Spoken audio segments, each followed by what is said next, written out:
ce que nous proposons, c'est que avec une révolution numérique, c'est le numérique qui est au cœur de toutes les autres activités.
Premièrement, je ne suis pas encore président de la République, donc vous ne pouvez pas me demander de vous faire un état des lieux.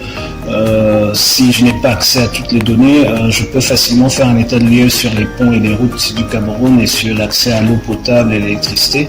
Mais vous conviendrez avec moi qu'au niveau de l'état des lieux du numérique, il faudrait que j'ai un regard sur le contrat d'Orange, de MTN, peut-être aussi de Nextel, que je sache exactement où la fibre optique a été posée, où elle n'a pas été posée, où elle fonctionne et où est-ce qu'elle ne fonctionne pas, que les data centers soient connus, etc. Donc je ne peux pas objectivement faire cet état des lieux aujourd'hui, mais le financement, et c'est dans si vous regardez les propositions budgétaires, le financement du numérique sera porté par le secteur privé, parce qu'il y a beaucoup d'argent dans le numérique aujourd'hui et qui est disponible. C'est le frein du régulateur qui fait en sorte que ce numérique ne se déploie pas véritablement au Cameroun.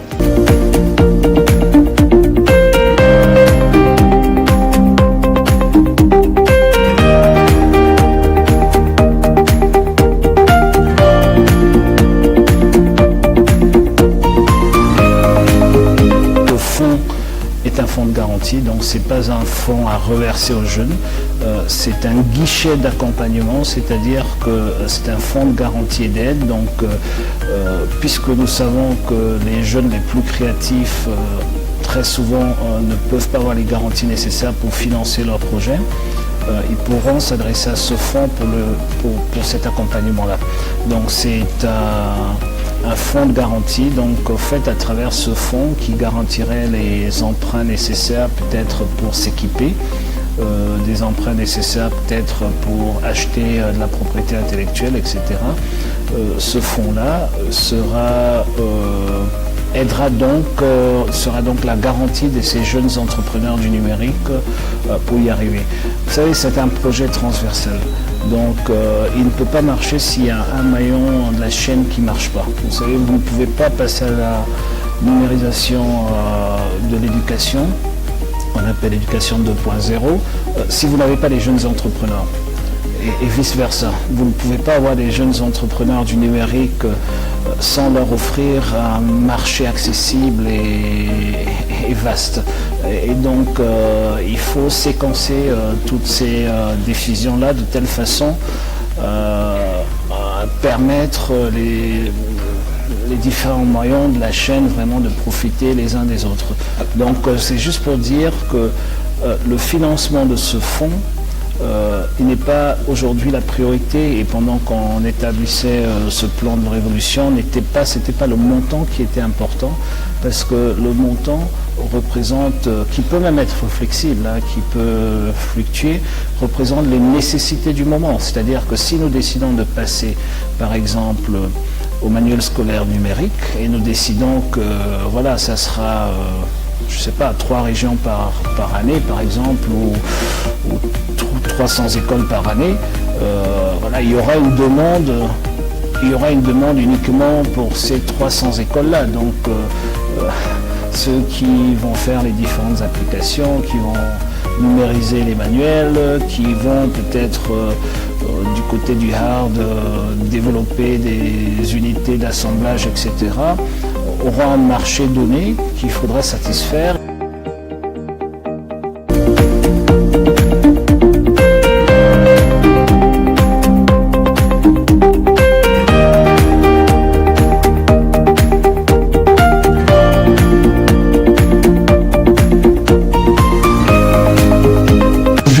Premièrement, c'est une autorité, pas une agence. Une agence est sous la botte d'un département ministériel et sous la tutelle d'un gouvernement. Une autorité est en dehors, et une autorité, en fait, le but de cette autorité, c'est de pouvoir, avec les objectifs, en phase avec les objectifs du gouvernement, de pouvoir, comment dirais-je, jouer le rôle de ce que toutes les autres agences, pour dire facilement, y compris le ministère des PET et tout ce qui va autour, est en train de jouer aujourd'hui. Donc, pour le dire en quelques mots, c'est ça. Pour l'imaginaire, il faut comprendre qu'on veut véritablement avoir un écosystème numérique, et cet écosystème doit aussi exister au niveau de l'administration. Donc il faut une haute autorité qui représente le volet administratif et gouvernemental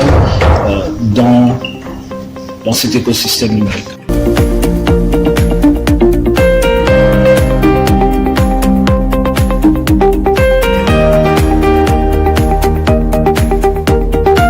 Concentré uniquement sur le plan numérique, et je vous en félicite, mais si vous avez eu le côté économique, le volet économique du programme, vous aurez vu que je propose une loi ferme sur le contenu local pour les produits et les services, et donc il est évident que le numérique en fasse partie. Donc je n'ai pas répété cette position quand je parlais du numérique. Il est évident qu'il y a une loi d'orientation sur le contenu local qui passera dès la première année.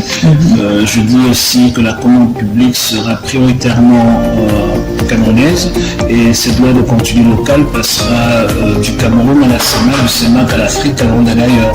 Donc tout ce qui est commande publique, tant que ça sera produit au Cameroun, et je ne parle pas des choses représentées au Cameroun ou dont la valeur ajoutée ne représente pas au moins 50% de la valeur finale, je parle des produits vraiment camerounais dans le numérique. Les services vraiment camerounais dans le numérique auront la priorité sur les autres.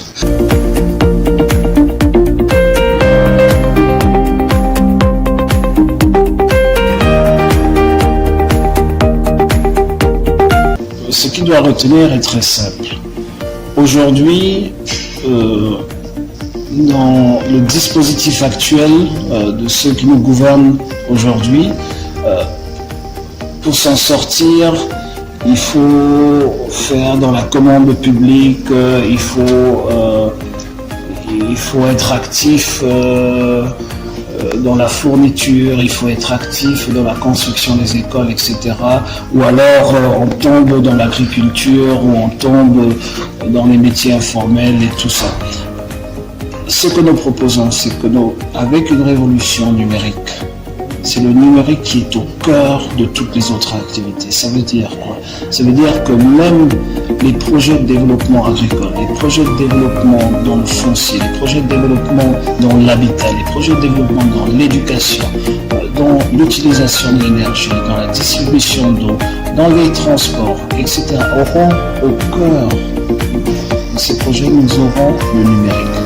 Ça veut dire que au lieu de se déployer, par exemple, de parler d'une agriculture 2.0 comme on dit aujourd'hui, ou de deuxième génération, où les gens vont avec les machettes, on aura plutôt une agriculture où, par exemple, dans le septentrion, on proposera des solutions endogènes, locales, d'irrigation en goutte par goutte, qui, j'imagine, peuvent être gérées par des applications sur des téléphones mobiles de ces paysans-là. On parlera, par exemple, de la distribution de l'administration spatiale du Cameroun par un géodésique beaucoup plus accessible, qui n'est pas seulement entre les mains d'un ministère, mais qui est accessible à tous les usagers, pour qu'on puisse voir définitivement le cadastre national sur un écran. On parlera d'une administration qui est essentiellement numérique, où il n'y a plus de papier après peut-être 5 ans.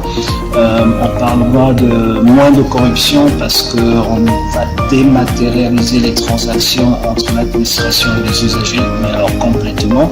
Et ce qu'on peut retenir, c'est que à la fin de ce septennat, ceux qui n'auront pas de smartphone ou de tablette et qui ne seront pas connectés auront un problème véritablement de s'en sortir. Et donc l'économie au centre sera effectivement numérique partout où on pourra. On me dit que c'est un défi, je dis en quelques mois on a pu couvrir le territoire du téléphone cellulaire. On me dit que c'est un défi, je dis en quelques mois on a pu couvrir pratiquement tout le territoire camerounais avec l'accès à la télévision satellitaire et câblée. Donc on est capable de le faire, on doit juste orienter toute notre politique autour de cet aspect-là et mettre le numérique au centre de toutes nos décisions et vous verrez qu'on arriverait. En 7 ans, c'est ce que je disais dernièrement, il y a beaucoup de gens qui sont coincés dans le débat du CFA, sortir ou pas sortir.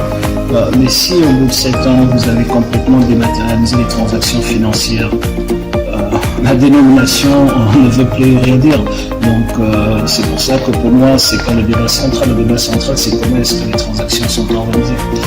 Merci encore, Président. Merci beaucoup. Merci.